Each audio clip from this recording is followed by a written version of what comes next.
We are going to start this week off by looking at fractions and decimals and kind of just seeing how they're related.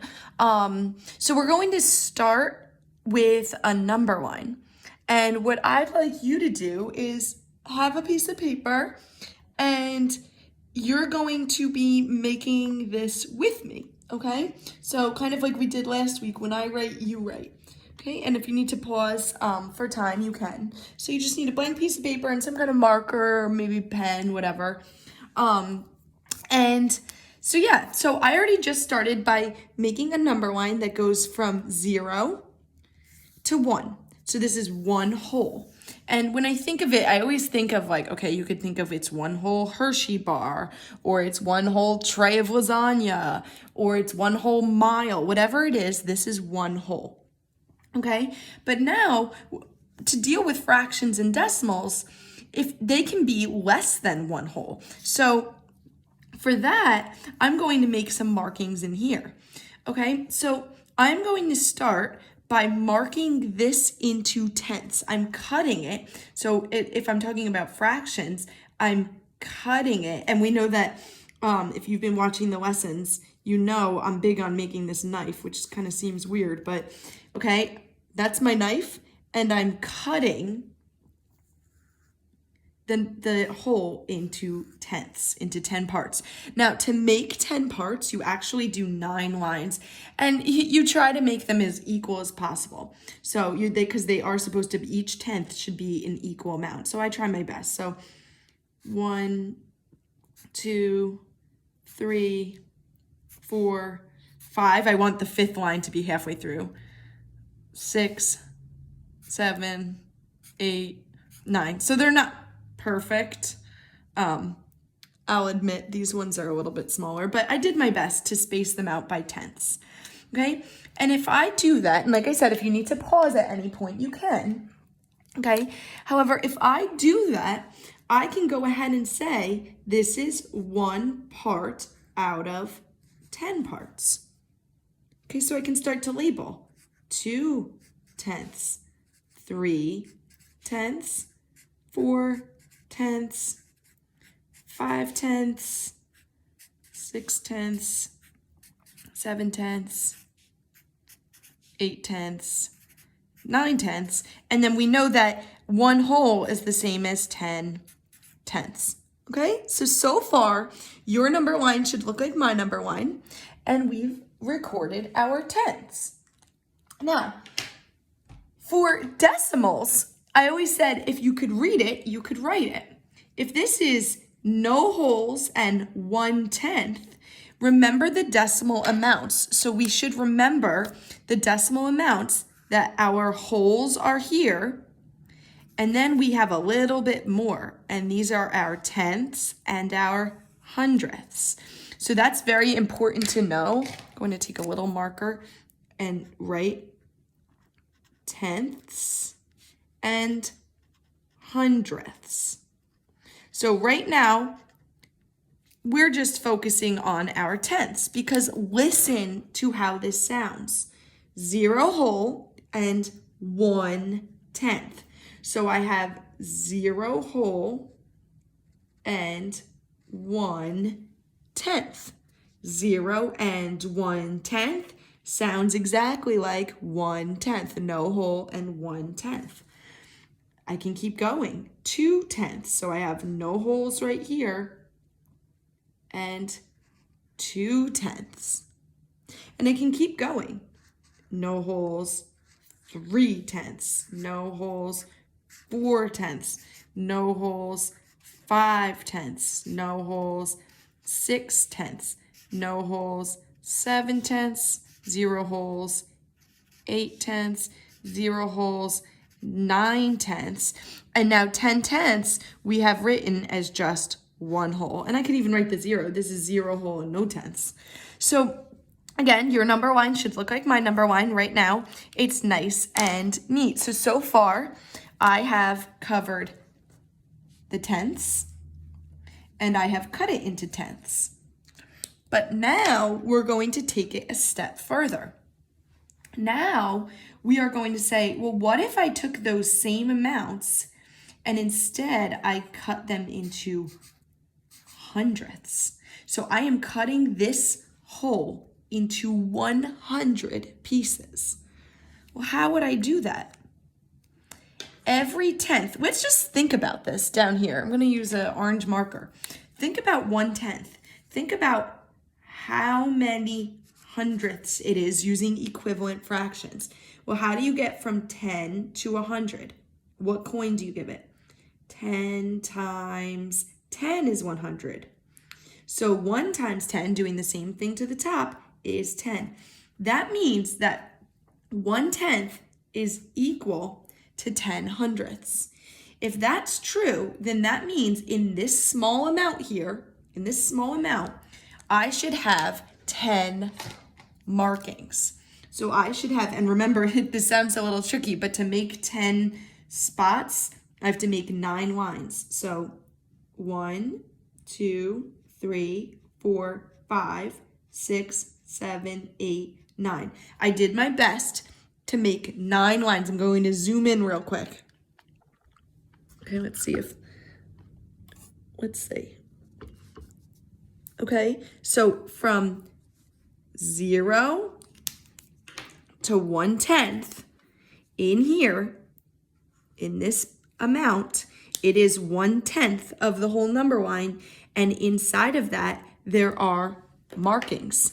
So this small marking, this is like really hard to write, and so I'm not gonna write them all, but this, for instance, would be 1/100th.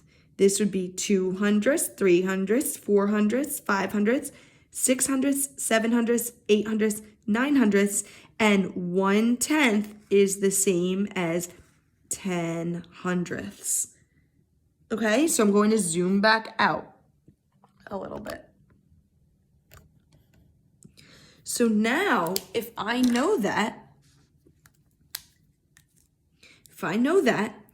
if each tenth is 10 hundredths, well, this must be 20 hundredths, and I'm using equivalent fractions. Again, how do you get from 10 to 100?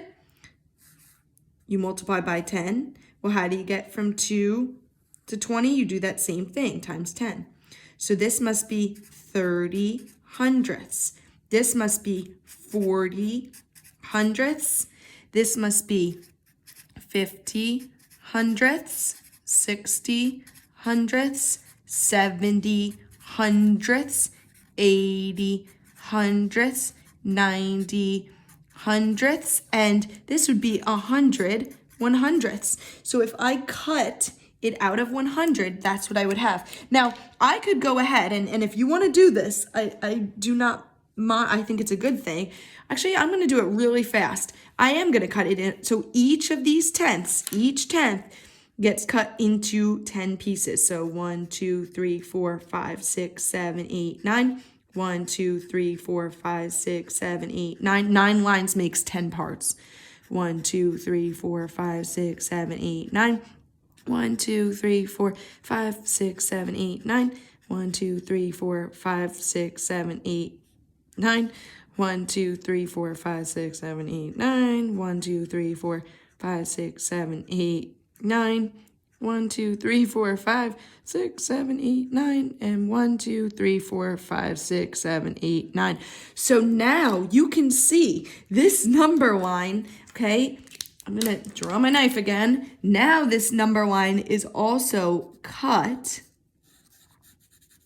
into 100 parts. And now we can see, like, for instance, let's put a mark here. Okay, let's just put a mark here. How do I say what that is? Well, it's not 4/10, and it's not 5/10. It's kind of in the middle. Oh, it's 4/10. Wait a minute. It is 4/10 and a little bit more. It's 4/10 and 100th, 200ths, 300ths, 400ths, 500ths. So this would be no holes, 4/10, and then 5 little honeys. Okay, so these hundredths allow us to see the smaller pieces that are even smaller than tenths. Okay, so we're going to be doing some work with that today. So we just looked at fractions that were cut into 1/100ths. Now, last thing, and we just started to do that, let's look at the decimals. Okay, if I know that right here, this very first little line is 1/100. If I zoom in again, I'm gonna really get it in there. Let's see if you can see it. This first little line is 1/100th. Well, if I had to write that as a decimal amount, I have no whole. I don't have any tenths yet because the first tenth is down here. So I have no whole, no tenth, and 1/100th. Now I could do that, and so that's this first little line here. This would be no whole, no tenths, 2/100ths, and I could keep going all the way down the list. So we'll do a few examples as I zoom out. We'll just do a few examples together. Since we don't want to write, I'm not going to make us write all 100 of them. So let me just get this back up. This thing is like, all right, let's see. Good enough. A little bit more up. Come on. Okay, let me get where you guys can see it a little bit better. Okay, so because I'm not going to make us write all of these, because look, this is 0 whole, 0 tenths, 1/100th. This is, wait, let's write the second one here. This is 0 whole, 0 tenths, 2/100ths, 0 whole, 0 tenths, 300. I mean, I could keep going. So let's just write some examples. Okay, so I'm going to do this. See if you can find it. This is no holes yet because the hole is up here, right? So it's still no holes. But now I've got 6/10 and a little bit more. So it's 6/10 and 1/100th, 2/100ths. Okay, do you see how I found that? So what we just did was we learned all of these. We learned about cutting a number line into tenths and writing it in decimal form as tenths. And we learned about how the number line's also cut into hundredths, and we can write decimal form that represents hundredths. And technically, we saw that you can also have holes, okay? The thing is, ours only has one hole up all the way up here. Okay, because our number line went from 0 whole to 1 whole. So I hope you were able to make this with me. I think we're going to tomorrow make it a different way. So for today, we're using it on a number line. Tomorrow, we're going to look at it on a grid. And I hope that it starts to make sense to you after I think that's why drawing it yourself might be helpful. I know this isn't easy to draw. A tool that I don't have, but my hand is pretty steady, is a ruler. So, if you are like, whoa, mine didn't turn out well, you can always rewatch this really quick and instead use a ruler to help you make spaces. But I'm hoping that you are starting to understand the concept about how fractions and decimals are connected. Sometimes we do things and we say, oh, I ran this much. I didn't run a whole. I didn't run 4/10. I ran this much. So I ran 4/10 and a little bit more. So I want you to see that, but I also want you to see how you can represent fractional amounts. Okay? So we'll do more with this today, so keep moving through the task, and then tomorrow we're going to look at it with a grid.